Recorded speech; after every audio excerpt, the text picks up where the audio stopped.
Telling someone to stop doing something usually never works, right? Showing people the danger in the way they think or behave usually causes them to self-reflect. And hopefully this self-reflection leads to change. So I'm not going to tell you to stop thinking small. I'm going to show you the dangers of thinking small. Coming up. Hello friends, welcome back to my channel. My name is Rod Vester, and this is the best place for musicians who want to develop skills off the instrument.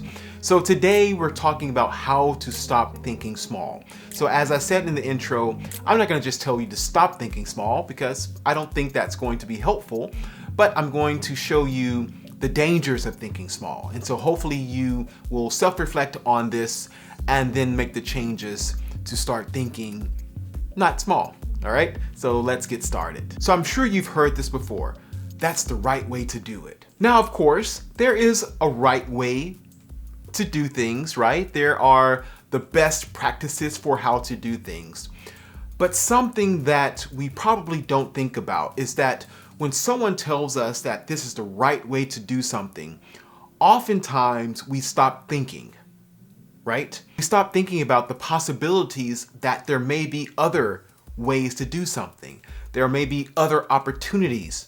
There may be a different way of thinking. There may be a different way of going about doing something. But when someone says this is the right way to do it, even when we were growing up, we heard that. Sometimes I think we stop thinking, right?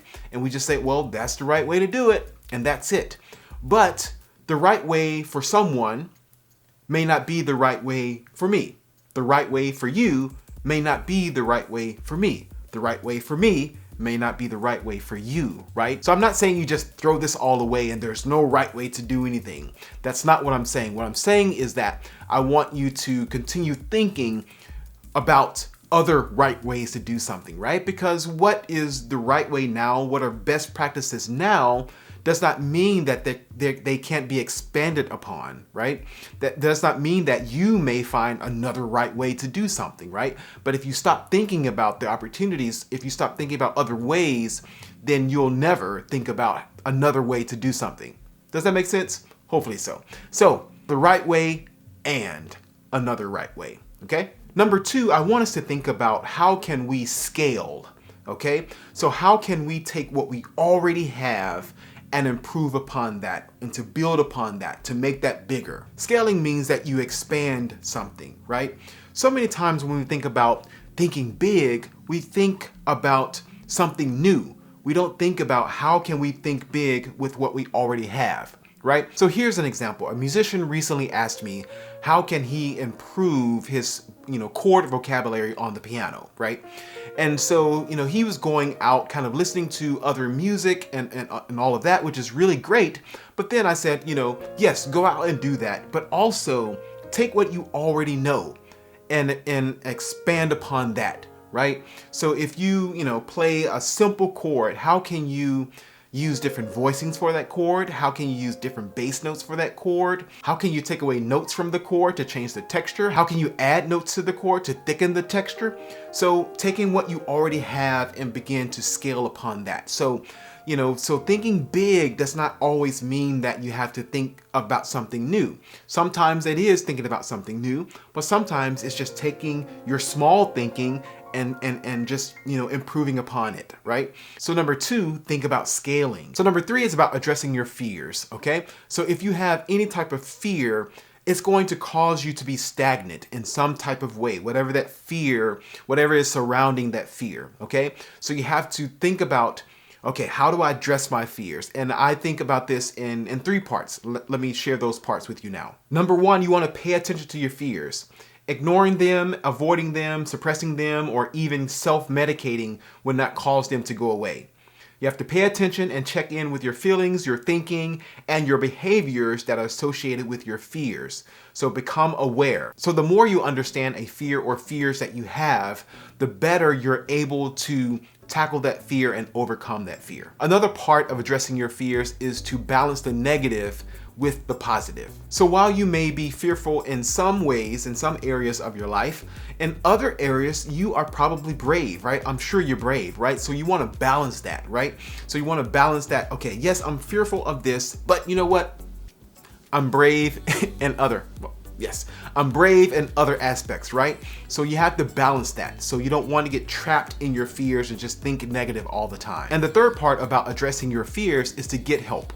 Sometimes things are just too big for us to handle, and that's when professional counseling, professional therapy, that's when that is needed, right? So don't be afraid to get help. Number 4, negative thinking can cause small thinking, because negative thinking is typically this all or nothing or this self-labeling. For example, my life sucks, I'm fat, it's too late, I'm not smart as the next person. All of these type of negative statements have some type of permanence to it, right?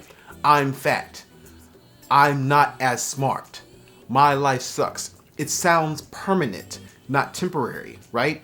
So that's when the small thinking and the negative thinking really takes hold of you, right? Because it sounds permanent, which it's not permanent, you know? Your life, if it sucks now, it doesn't always have to suck, right? If you are fat, you don't always have to be fat, right? If you're not as smart as someone else, first of all, you should not be comparing yourself with someone else, but if you're not smart, you can get smart, right? You can learn new things. We're all learning new things, right? And so, which is why you're watching this video. So you are smart. You is pretty, you is smart.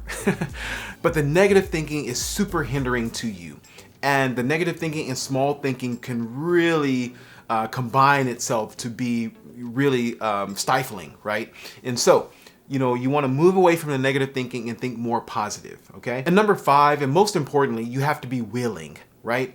None of the other things that I mentioned in this video matters if you're not willing to stop thinking small, if you're not willing to try something new, if you're not willing to try to think a different way, if you're not willing to, you know, think outside the box. You know, I told someone the other day that I think as if there is no box, right? So I'm not trying to think outside the box. For me, there's no box. So you have to just be willing to do something different, right?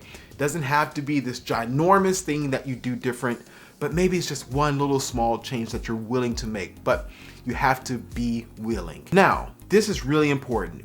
Thinking and dreaming big isn't enough. I know many people, and you probably know people too, who have these really big ideas, who have these really big dreams, right? But what? They don't act upon it, right? It has to be, your dreams and your ideas have to be met with actions, right? And even before the actions, you have to have goals, right? So you take this big idea, you take these big dreams that you have, and you break them down into chunks, into things that are digestible, things, smaller goals that you can work towards, right? And these smaller goals are going to lead you to the big goals, right? Because, you know, just tackling this big goal, this big dream may not be possible without these steps leading up to it. So setting goals is just as important. Thinking big, dreaming big is just not enough. You have to have goals, and you have to work on those goals in order to accomplish anything, right? And so dream big, think big, but then put it all into action.